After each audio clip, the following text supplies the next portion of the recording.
में उदय होते हैं तब जाकर के कहीं भगवान की कथा सुनने को मिलती है। निवेदन कर देना चाहता हूं, आज जहां कथा हो रही है, हम और आप भगवान की कथा सुन रहे हैं। जब तक जीवन में हमारा पुण्य उदय नहीं होता, परमात्मा की जब तक जीव के ऊपर कृपा नहीं होती, तब तक ये भगवान की कथा और संतों का समागम नहीं मिलता। मैं अपने से बना करके नहीं बोलता। तो एक बात और निवेदन कर दूं, मैं अपने से कोई बात नहीं बोलता। जो बात हमारे धर्म ग्रंथों में लिखी गई, जो शास्त्रों का प्रमाण है, उस बात को मैं बोलता, निवेदन करूंगा।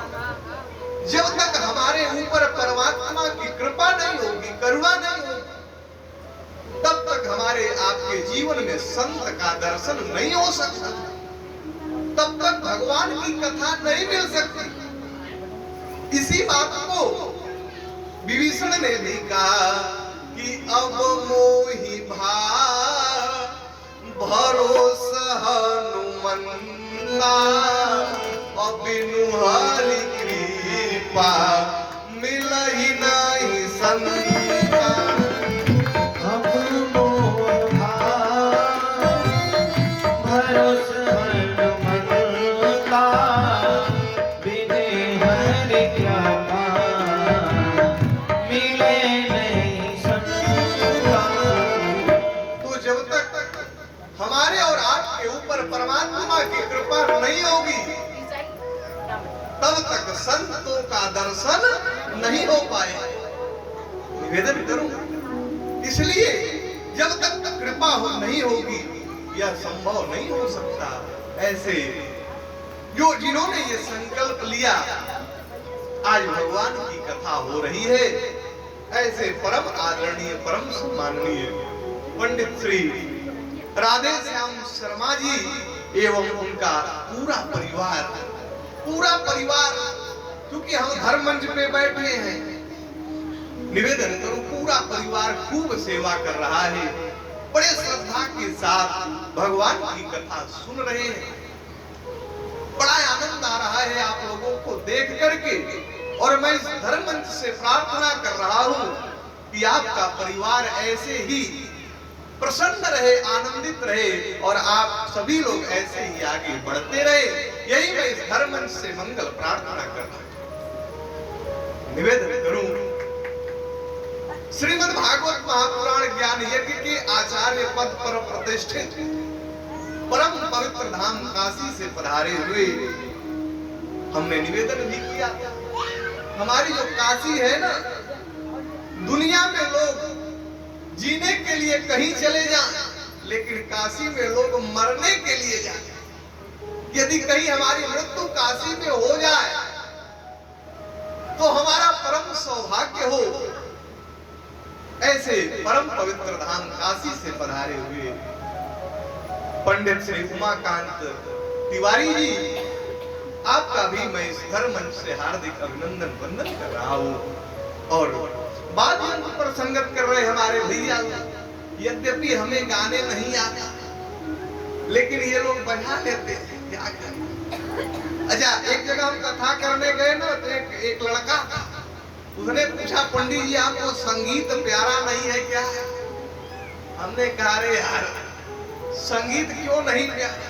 निवेदन करूं, कितना हूं आप लक्ष्यदा संस्कृत का श्लोक को बोल लीजिए, वेद की ऋचाओं को बोलिए, आप कितना हूं अंग्रेजी बोलिए, कोई असर नहीं पड़ता। लेकिन जब वही संगीत बजता है ना, तो जो सर्प बिल में भी छुपा रहता है, वो अभी आकर के नाचने लगता है। ये प्रभाव होता है संगीत का। तो बड़े ही सुंदर ढंग से आप लोग बजा रहे हैं, आप लोगों का भी मैं इस धर्म मंच से हार्दिक अभिनंदन वंदन कर रहा हूं। स्थल जिनसे गौरवान्वित हो रहा है, श्रीमद् भागवत कथा के रस रसिक श्रोता बंधु, सीता, सावित्री, मैत्री, गार्गी के पद चिन्हों पे चलने वाली हमारे भारतवर्ष की अर्चनिया, वंदनिया, वाद्येश्वरी वही माता एवं बहनों, ध्रुव प्रहलाद के पद चिन्हों पे चलने वाले भारत के होनहार कर्णधार नन्हे मुन्ने बच्चों एवं बच्चियां। अभी अभी हम लोग कथा बड़ी सुंदर सुन रहे थे आदरणीय बाल व्यास प्रशांत जी के द्वारा, बड़ा ही आनंद आ रहा था। भगवान श्री राम ने धनुष को तोड़ा। निवेदन करूं, बड़ी सुंदर चर्चा चल रही, बड़े प्रबुद्ध श्रोता बैठे। राम जी धनुष को तोड़ दिया। निवेदन करूं, जब राम जी ने धनुष को तोड़ा है और तोड़ करके भगवान ने जमीन पर रखा है, जिस समय भगवान ने रख दिया ना, वहां पर जो 10,000 राजा बैठे थे, राजाओं ने कहा धनुष में इतना अभिमान हम लोगों के हाथ से नहीं उठे, लेकिन राम के हाथ से क्यों उठ गए? बड़ा सुंदर भाव प्रशांत जी ने दिया। निवेदन करूं, आप लोग जब जाते हैं मार्केट में, कहीं जाते हैं ना, तो देखते हैं एक दर्जी होता है, दर्जी जो हमारे और आपके कपड़े की सिलाई करता है, और दर्जी का दो मुख्य हथियार होता है। मुख्य पहला हथियार है कैंची और दूसरा है सुई। ये दो मुख्य हथियार है। अच्छा, सुई जो होती है 1 रुपए की मिलती है, नहीं ज्यादा से ज्यादा 2 रुपए, लेकिन कैंची बढ़िया ले कम से कम तो 100 रुपए से कम नहीं मिलेगी। लेकिन आप लोग देखे होंगे जब वो दर्जी अपने कमरे में बैठ करके कपड़े की सिलाई करता है ना, तो जब कपड़े को सिलता है, फिर उसके बाद जब काम बचता है ना, तो ये जो सुई होती है उसको अपने टोपी में लगा लेता है। आप लोग देखे होंगे सुई को टोपी में लगा लेता है। लेकिन जो कैंची होती है ना, कपड़ा काट करके वो दर्जी उस कैंची को जमीन पे फेंक देते, जमीन वो पड़ी रहेगी। एक महात्मा ने इस दृश्य को देखा। महात्मा पहुंचे उस दर्जी के पास। महात्मा ने कहा कि अरे भैया एक बात बताओ, ये कैंची तुम्हारी 100 रुपए की है और सुई 2 रुपए की है।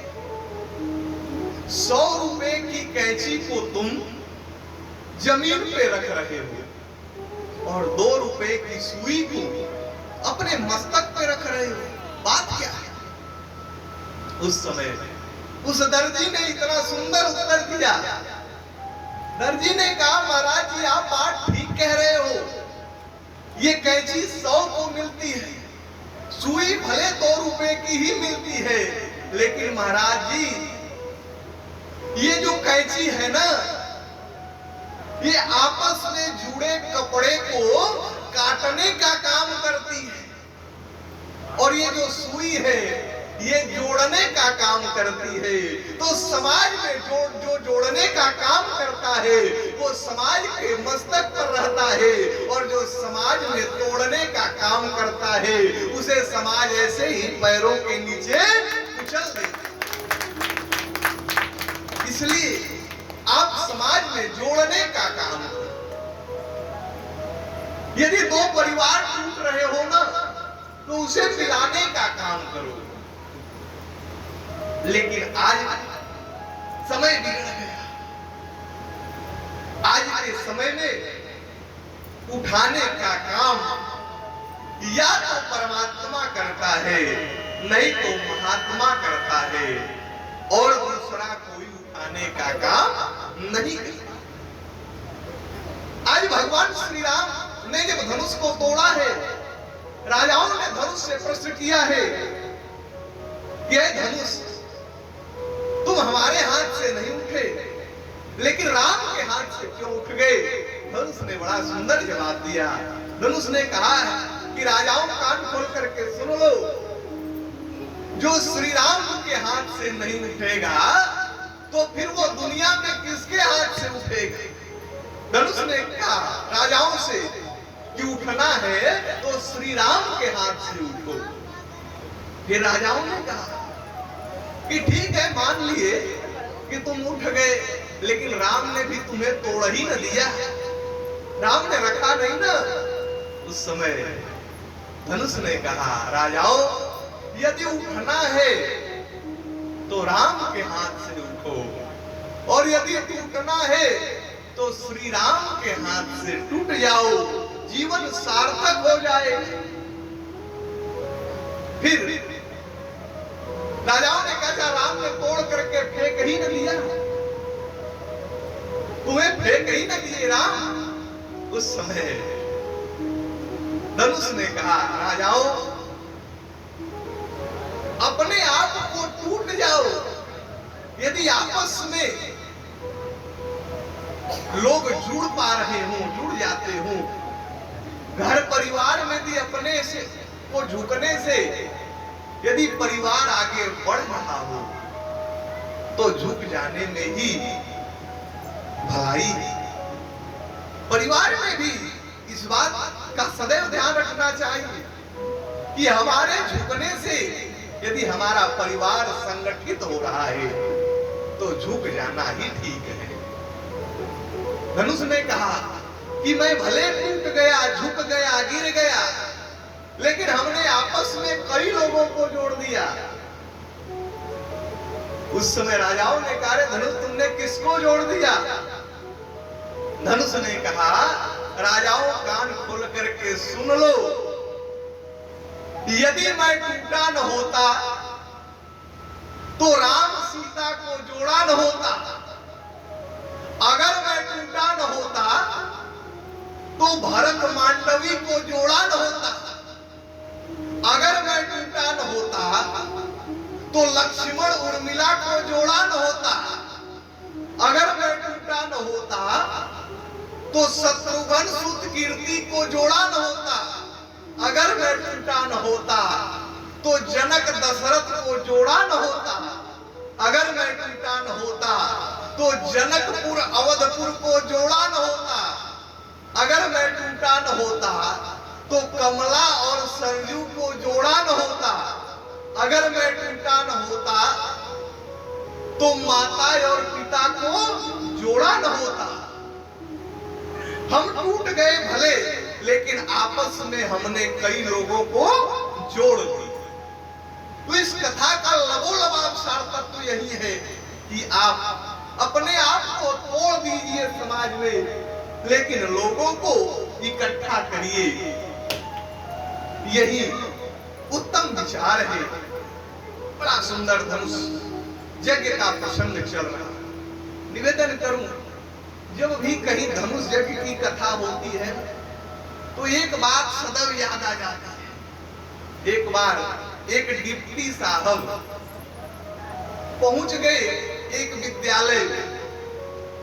जब विद्यालय में पहुंचे ना तो बच्चे अपना पढ़ रहे थे।